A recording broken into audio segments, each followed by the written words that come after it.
நம்முடைய முன்னாடி இருந்த பரிசுத்த பிதாக்கள்லாம் எப்படி நல்ல அழகா ஒயிட் ட்ரெஸ் போட்டு, இல்லை மற்ற ட்ரெஸ் போட்டால் கூட ஃபுல் அண்ட் ஃபுல் போட்டு, அடுத்தவங்களை இச்சையை தூண்டாதபடிக்கு அவங்கள பார்த்தோன்னே அவங்க பரிசுத்தவான் அப்படின்ற ஒரு எண்ணம் வரும்படியா அவங்க பிரசங்கம் பண்றாங்க. ஆனா இவனுங்க பண்ற பிரசங்கம் எப்படி இருக்குது? பெரிய குரங்கு மாதிரி, அவன் பேர் ரென்சன் நினைக்கிறேன், அவன மாதிரியே இன்னொருத்தர் வந்து பிரசங்கம் பண்றான்.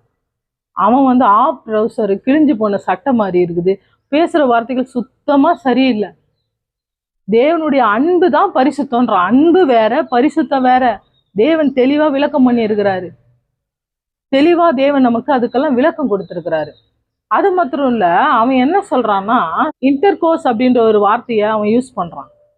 தேவனோடு உறவு கொள்றது உலக உறவு போல அசிங்கப்படுத்தி அதை எப்படி சொல்றாங்க, ஒரு எவ்வளவு கேவலமா சித்தரிக்க முடியுமோ அவ்வளவு கேவலமா சொல்றாங்க.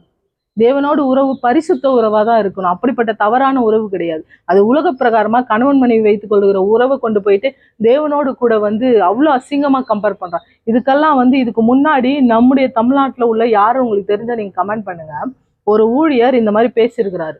அவர் தான் மிகப்பெரிய பிரபலமான ஊழியர்னு சொல்றாங்க. அவரும் அவருடைய மனைவி, அவங்க மனைவி சிரிப்பு உபதேசம்னு ஒரு உபதேசத்தை, கள்ள உபதேசங்களை கொண்டு வந்தாங்க உள்ள. இப்படிப்பட்ட கள்ள ஊழியர்களை விட்டு விலகி இருங்க.